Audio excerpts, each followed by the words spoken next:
NCERT class 9 का क्षितिज से chapter number 5 है, नाना साहब की पुत्री, जो कि चपला देवी द्वारा लिखित है। इस वीडियो के माध्यम से हम लोग इस चैप्टर का क्वेश्चन आंसर करने वाले हैं। यदि आप चैनल पर नए हैं तो चैनल को सब्सक्राइब कर लीजिएगा। अगर आपको वीडियो पसंद आए तो इसको लाइक करिएगा और ज़्यादा से ज़्यादा शेयर करिएगा।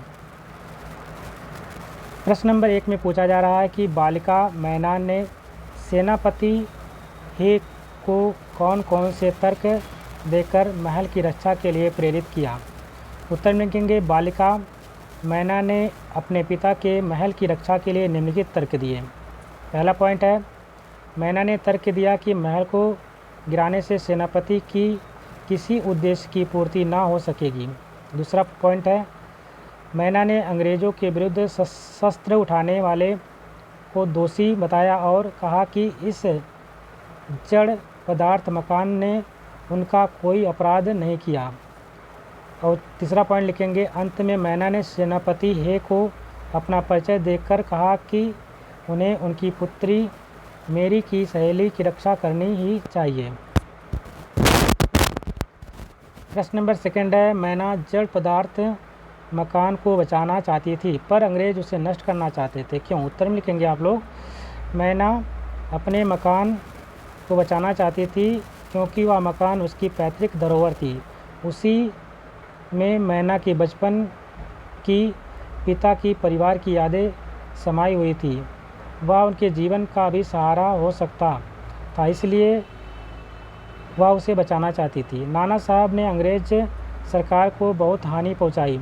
अंग्रेज़ों के लिए वह राजमहल उनके दुश्मन नाना साहब की निशानी थी। वे उनकी हर निशानी को मिट्टी में मिला देना चाहते थे ताकि देश में फिर से कोई अंग्रेज़ों के विरुद्ध आवाज़ ना उठाए। प्रश्न नंबर नेक्स्ट है,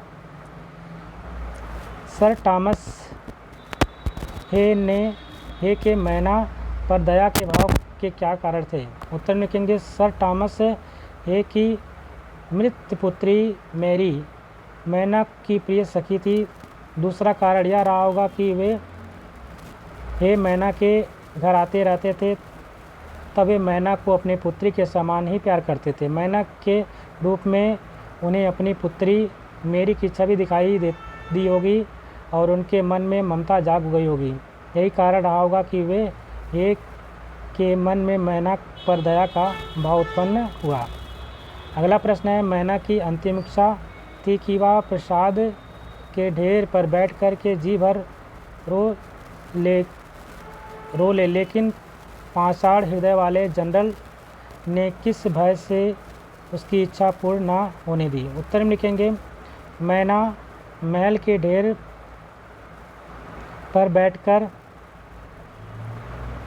जी भर रो लेना चाहती थी, पर पाषाण हृदय जनरल आउटरम ने उनकी इच्छा पूरी ना होने दी। जनरल आउटरम के मन में भय रहा होगा कि अगर उसने नाना साहब की बेटी के प्रति जरा सी सहानुभूति दिखाई तो ब्रिटिश सरकार का गुस्सा उन पर फूट पड़ेगा, उसे इसके लिए दंड भी मिल सकता है। क्रोध से पागल सामान्य अंग्रेजी नागरिक भी उस पर नाराज़गी प्रकट करेंगे। इस कारण उसने मैना की यह छोटी सी इच्छा भी पूरी ना होने दी।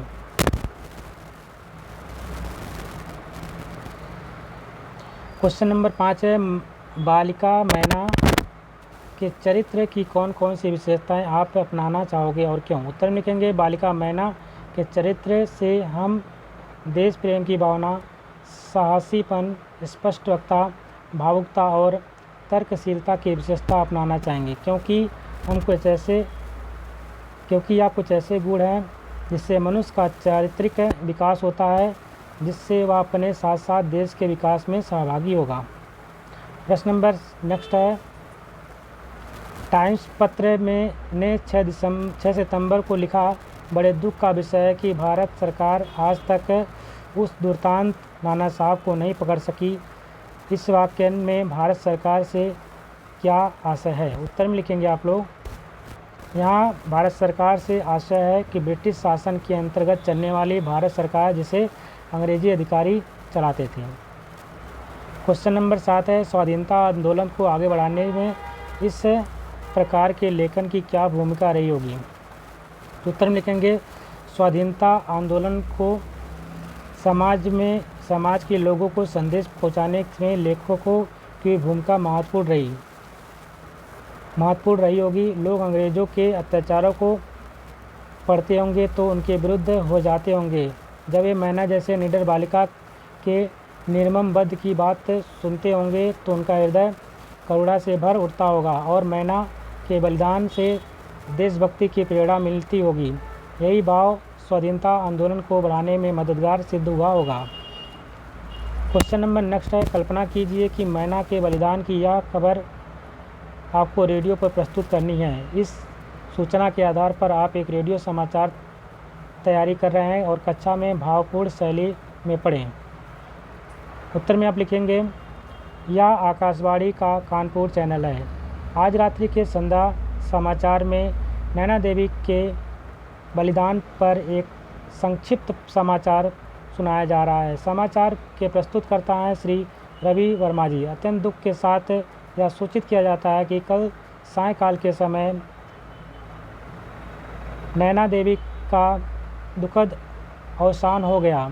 समाचार यह है कि अंग्रेज जनरल आउटरम द्वारा बड़ी ही अमानवीयता के साथ मैना को जलती हुई आग में भस्म कर दिया गया। सारा शहर इस क्षोभ से अत्यंत क्रुद्ध तथा दुखी है। भले ही आज मैना देवी इस नश्वर समाज को त्याग कर परम धाम में चली गई, परंतु उनका बलिदान व्यर्थ नहीं जाएगा। आने वाले समय में देशवासियों को प्रेरणा प्रदान करता रहेगा। धन्यवाद।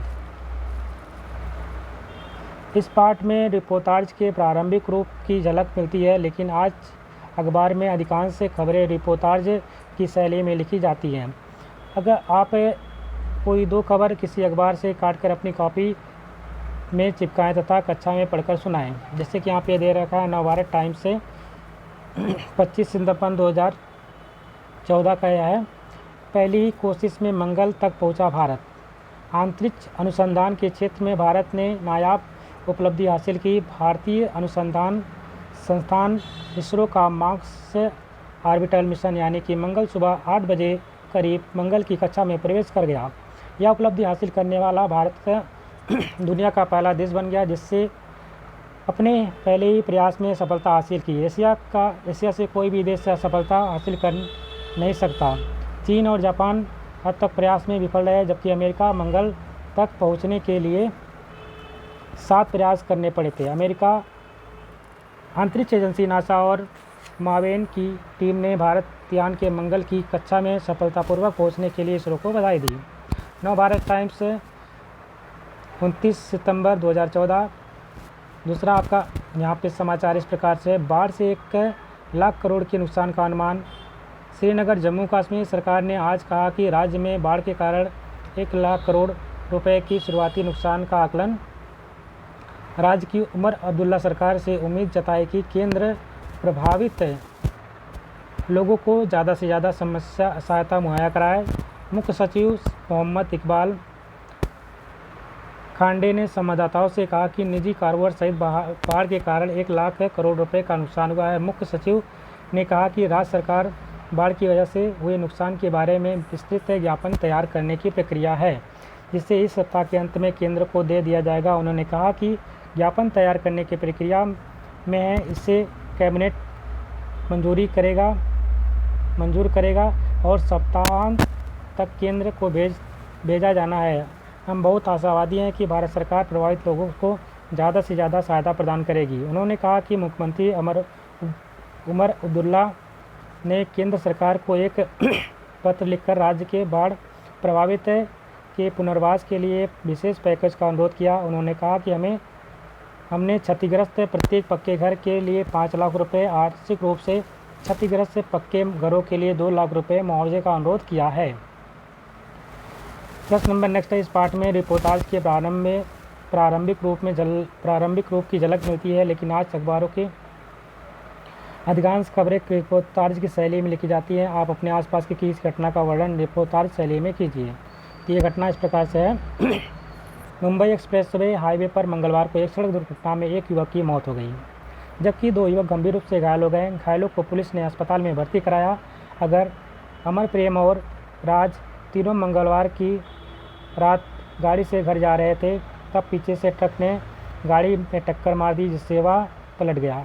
हादसे में तीनों गंभीर रूप से घायल हो गए। घटनास्थल पर मौजूद लोगों ने उनके अस्पताल में भर्ती कराया। डॉक्टरों ने अमर को मृत घोषित कर दिया, जबकि प्रेम और राज की हालत गंभीर बताई जा रही है। आप किसी ऐसे बालक बालिका के बारे में एक अनुच्छेद लिखिए जिसने कोई बहादुरी का काम किया हो। उत्तर में लिखेंगे, हमारा देश पहले से वीरांगनाओं का देश रहा है, आज भी इनकी कमी नहीं है। ऐसे ही एक बहादुर लड़की है जो अपनी जान पर खेलकर अपने मात्र 4 वर्ष के भाई की जान बचाई। दिल्ली के 9 वर्ष की बालिका महिका अपने परिवार के साथ केदारनाथ मंदिर में प्रार्थना कर रही थी। अचानक प्राकृतिक विपदा आन पड़ी। वह अपने परिवार से बिछड़ गई। चारों तरफ सिर्फ पानी ही पानी नज़र आ रहा था। वैसे में उसे अपने छोटे भाई के रोने की आवाज़ आई। तैरना न आने के बावजूद वह बिना कुछ सोचे पानी में कूद गई। अपने भाई को ढूंढने के सुरक्षित स्थान पर ले आई। 3 दिन तक वह भूखे प्यासे अपने भाई को पकड़े बैठी रही। उसे राष्ट्रीय बहादुरी पुरस्कार देकर सम्मानित किया गया।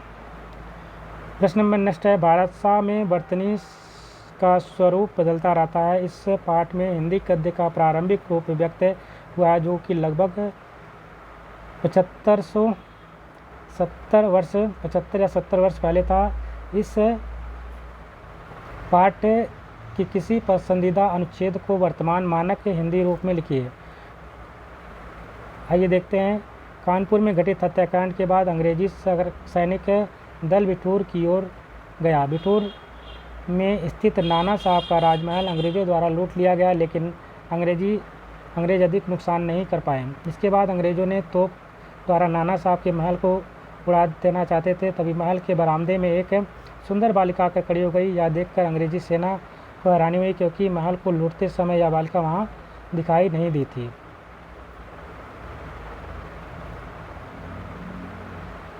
इसी के साथ ये चैप्टर कंप्लीट होता है। आशा करते हैं आपको वीडियो अच्छी लगी। वीडियो पसंद आए इसको लाइक करिएगा, शेयर करिएगा और चैनल पर नए तो चैनल को सब्सक्राइब भी कर लीजिएगा। मिलते हैं नई वीडियो में, तब तक के लिए नमस्कार, जय हिंद।